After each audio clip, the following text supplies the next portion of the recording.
माता जी की जय, गुरुदेव की जय, जय माता जी की जय। ये जो बात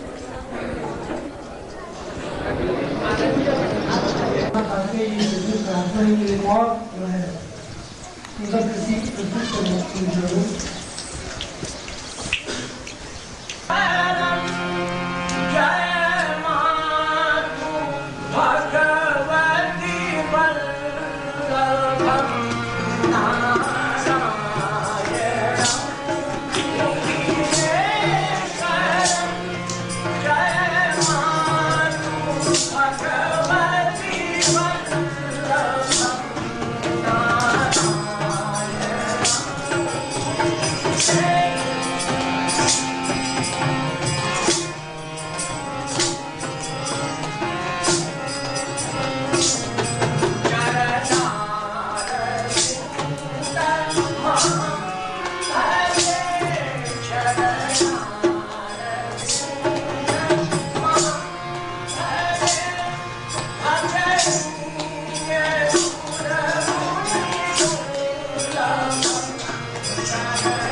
गुरुदेव की, पूज्य माता जी की, संत महाराज की, संत महाराज की, सिद्धार्थ सागर परिवार की,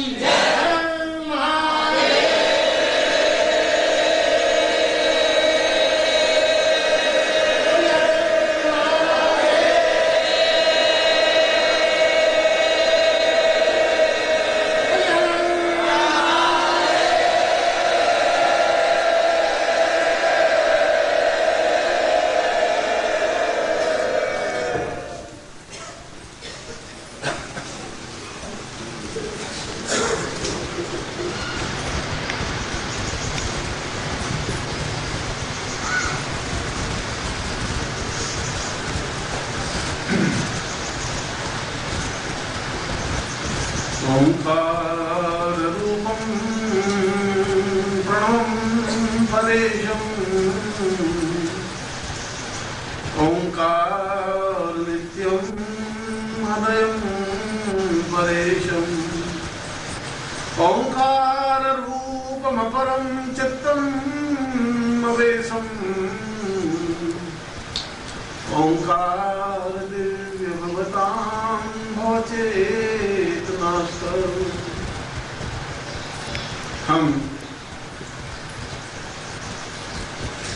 गुरु पूर्णिमा के इस अवसर पर और हमने और हमारे शास्त्रों ने गुरु किसी व्यक्ति विशेष को नहीं माना है, किसी हाड़ मांस के शरीर को गुरु नहीं माना। हमने शास्त्र को गुरु माना, जो चेतना पुंज है उसको गुरु माना। यदि उसमें कुछ ज्योति है, कुछ उसमें आत्मचेतना है, आत्मज्ञान है, यदि उसमें कुछ जीवन की व्यवस्था है और जीवन को बताने का रास्ता है, हमने उसको गुरु माना। और ऐसे गुरु के लिए हमने इस बात का ध्यान नहीं रखा कि वह गुरु सुंदर हो या सुंदर हो, इस बात का भी ध्यान नहीं रखा कि वह लंगोटी पहने हुए है या पीताम्बर पहने हुए है, और इस बात का भी ध्यान नहीं रखा कि वह वैश्य है या ब्राह्मण है या क्षत्रिय है। हमने तो उसको गुरु माना जो हमें सही रास्ता दिखा सके, सही चेतना दे सके, सही प्रबुद्धता दे सके। और इसीलिए इस गुरु पूर्णिमा पर्व को परंपरा के समय से मनाने की क्रिया सहज संभव हुई। इसलिए हुई कि हम अपने जीवन में एक चेतना जगा सकें, एक आत्म चेतना जगा सकें, अपने हृदय में एक रोशनी पैदा कर सकें। और यदि रोशनी नहीं पैदा कर सकेंगे और यदि हमारे हृदय में चेतना पैदा नहीं होगी तो व्यक्ति भूखा रह जाएगा, अधूरा रह जाएगा, चेतना विहीन बन जाएगा।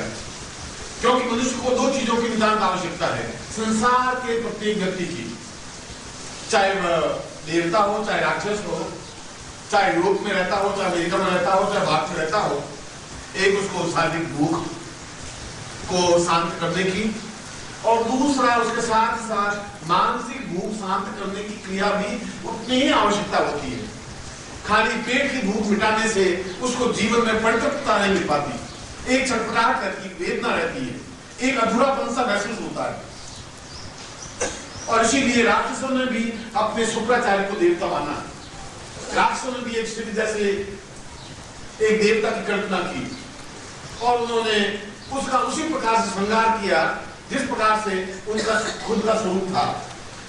इसलिए केवल भौतिक जीवन से जीवन में परितृप्तता नहीं आ सकती, धर्म और वैभव यश से जीवन में संतुष्टि नहीं आ सकती। संतुष्टि उसके साथ साथ एक बैलेंस है, एक जीवन की चेतना है जो मानसिक भूख है, जो मन की चेतना है। वो मन की चेतना की पूर्णता के लिए हमने गुरु की कल्पना की, गुरु का रास्ता ढूंढा, गुरु के साथ चले और हमने सम्मान देने के लिए उस गुरु पूर्णिमा को संपन्नता के साथ समारोह पूर्वक विधिवत संपन्न करने का निर्णय किया। और आज से 25,000 वर्ष पहले भी हमारे साधकों ने और शिष्यों ने गुरु पूर्णिमा संपन्न की। और यदि भारतवर्ष जीवित रहा और यदि हम जीवित रहे तो अगले 25,000 वर्षों तक भी यह गुरु पूर्णिमा पर्व तो संपन्न होगा ही। क्योंकि मनुष्य अपनी भूख को, अपनी इच्छाओं को, अपनी भक्ति को, अपने जीवन की चिंताओं को, अपने जीवन की कमियों को पूर्ण करना चाहता ही है। वो उसकी इच्छा है, एक आकांक्षा है। जब उसका पेट भर जाता है तो उसको संगीत सुनने की इच्छा होती है, चाहे वो गजल सुने, चाहे वो गीत सुने, चाहे क्लासिकल संगीत सुने, मतलब सुनने की इच्छा होती है। फिर वो प्रारंभ होती है। जब उसके जीवन की एक इच्छा पूरी होती है तब वह एक नवीन धुन बनाता है, एक नवीन चेतना बनाता है, एक प्रकृति की गोद में जाता है, एक पहाड़ों पर विचरण करता है और नवीन खोज करता है, शोध करता है। यह एक भूख है, एक आकांक्षा है, एक इच्छा है, और यही आकांक्षा उसको ईश्वर तक पहुंचाने की एक रास्ता बताती है। दुर्भाग्य ये होता है कि हम पेट की भूख को, शरीर की भूख को शांत करते करते चित्त शांति हो जाते हैं, तब चेतना व्याप्त होती है कि अरे एक और भूख है जो छटपटाहट बनी रही, जिसको पूरा करना जरूरी था। बहुत बाद में याद आती है। और यदि गुरु समर्थ है, सशक्त है, योग्यतम है, तो वह सही ये जो आवाज करा लड़का उसको लेके बाहर चल जाएगा और बीच में वर्ष नहीं कर।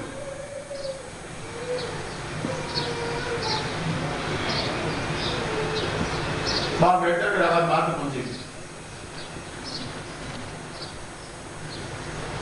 और यदि गुरु चेतना युक्त है, क्योंकि अधिकतर गुरु चेतना युक्त होते नहीं, उनमें गुरुत्व नहीं होता, वह एक चित्र बन जाते हैं, वह एक अच्छे कपड़े पहने हुए एक सुंदर आकर्षक दिव्य व्यक्तित्व तो बन जाते हैं, देखने में बड़े सुंदर होते हैं। मगर मैंने पहले प्रारंभ में कहा कि हमने शरीर को गुरु माना ही नहीं, और आज के युग में शरीर को गुरु मान लिया, ये अंतर हो गया। उन्हें चेतना है या नहीं है, ज्ञान है या नहीं, उस बात को उन्होंने अनुभव नहीं किया। और जितने भी हमारे धर्मशास्त्र थे, उन धर्मशास्त्रों को हमने फिर समझा नहीं। जितने हमारे तीर्थ स्थान थे, उन तीर्थ स्थानों के महत्व को नहीं समझा। ओंकार स्थान पर मैं 2 दिन से घूम रहा हूं, और ओंकार स्थान के बारे में एक रत्ती मात्र ज्ञान यहाँ के लोगों को है ही नहीं। और मुझे बहुत आश्चर्य होता है यहाँ के विद्वानों के बारे में, और यहाँ के पंडितों के बारे में, यहाँ के जानकारों के बारे में। ये आश्चर्य होता है कि जिस भूमि पर वो रहते हैं उनके बारे में उनको ज्ञान नहीं, और उनसे उनकी रोजी रोजी चल रही है, उनसे उनका जीवन का यापन चल रहा है, वह उनके जीवन की सारी भूख मिटाने में समर्थ है। कम से कम हमारे देवता तक में समर्थ है कि उन मनुष्यों की भूख को शांत कर सके, उनकी इच्छाओं को पूर्ति कर सके। मगर हमारा जो कर्तव्य उनके प्रति रहा है वो हम भूल गए, अपने ऋषियों के प्रति भी, अपने गुरुओं के प्रति भी, अपने देवताओं के प्रति भी। ये सारी भूमि, जिस भूमि पर मैंने आप लोगों को बुलाया है, एक गुरु पूर्णिमा तक बाहर ना दे, आपको बुलाने का, आपसे मिलने का अलग अलग शिविर तो एक माध्यम है, बहाने है। उस बहाने से मैं आपको बुला सकता हूं, आपसे अपने आप को नजदीक ला सकता हूं। क्यों नजदीक लाने की मेरी क्रिया इसलिए है कि मैं जाने से पहले ये दीपक जला देना चाहता हूं, जाने से पहले ये चेतना पैदा कर देना चाहता हूं, और इतनी चेतना पैदा करना चाहता हूं कि अगर मेरे जाने के बाद आंधी और तूफान आए तो ये चिराग कुछ नहीं सके, इतना विश्वास करता है।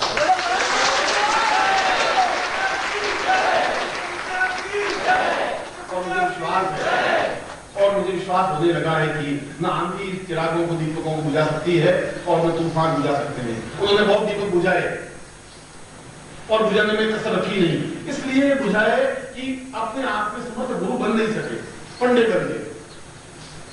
और जो पंडे बन जाते हैं वे दीपक नहीं जला सकते, और उनके दीपक ज्यादा जल नहीं सकते, और जलते हैं तो उन्हें तेल देने की क्षमता नहीं होती। मैं आपको इस क्षण भी तेल दे रहा हूं, इसलिए अमृतत्व का तेल दे रहा हूं, ऐसा ज्ञान चेतना दे रहा हूं कि आप पुरुषों के मुकाबले में ज्यादा समर्थ और सशक्त हैं। आज मेरा प्रवचन सुनने के बाद जब आप यहाँ जाएंगे, उनसे ज्यादा ज्ञान आपके पास होगा, उनसे ज्यादा चेतना आपके पास होगी, उनसे ज्यादा आप श्रद्धा समर्पण आपके पास होगा। क्योंकि मैं वह चीज आपको निरंतर देने की क्रिया जानता हूं। मैं जानता हूं कि गुरु अगर समाप्त हो भी जाता है, शरीर तो अपने आप में आता है और चले जाता है, वह बहुत बड़ा अहम नहीं है। मगर अपने शरीर को हजार रूपों में बांट ले, यह बहुत बड़ी बात है। और मेरी क्रिया, मेरी चेतना, मेरी व्यवस्था सब कुछ इसी बात की है कि मैं अपने शरीर को, अपनी चेतना को, अपने ज्ञान को हजार रूपों में बांट दूं। मेरी आवाज शायद पीछे तक आ रही होगी, हाथ उठा के आ रही है, ठीक। यह क्षेत्र, ओंकारेश्वर क्षेत्र, भगवान शिव का अत्यंत महत्वपूर्ण क्षेत्र है। यह एक ऐसा क्षेत्र है जिसको पूरे स्कंद पुराण में इस क्षेत्र का पूरा विधिवत और पूर्णता के साथ विवरण आया है। पूरे संसार में केवल 12 ज्योतिर्लिंग प्रकट हुए स्वयं। जिन शिवलिंगों को स्थापन किया जाता है वे शिवलिंग कहलाते हैं। जो शिवलिंग पाताल फोड़ करके निकलते हैं वे स्वयं शिवलिंग कहलाते हैं। और ऐसे केवल 12 ज्योतिर्लिंग हैं, ऐसे ज्योतिर्लिंग जिनमें से ज्योति प्रकट हो सके, जिनमें से चेतना पैदा हो सके, जिनमें से आग एक लपट पैदा हो सके, हम देख सके। ज्योतिर्लिंग तब उसका मतलब है। यदि हम उसको ज्योतिर्लिंग को देख ही नहीं सके, फिर उसकी लपट नहीं देख सके, उसकी चेतना नहीं देख सके, तो या तो हमारी आंखों में कमी है या उस शिवलिंग में कमी है, या वो स्वयं शिवलिंग नहीं है। अगर है तो उसकी लपट हमें दिखाई देनी चाहिए। सौराष्ट्र सोमनाथम च श्रीशैले मल्लिकार्जुनम उज्जन्या महाकालम ओंकारे नीलेश्वरम। ये चौथा ज्योतिर्लिंग है जो अपने आप में एक पूर्ण और अद्भुत और विराट ज्योतिर्लिंग है।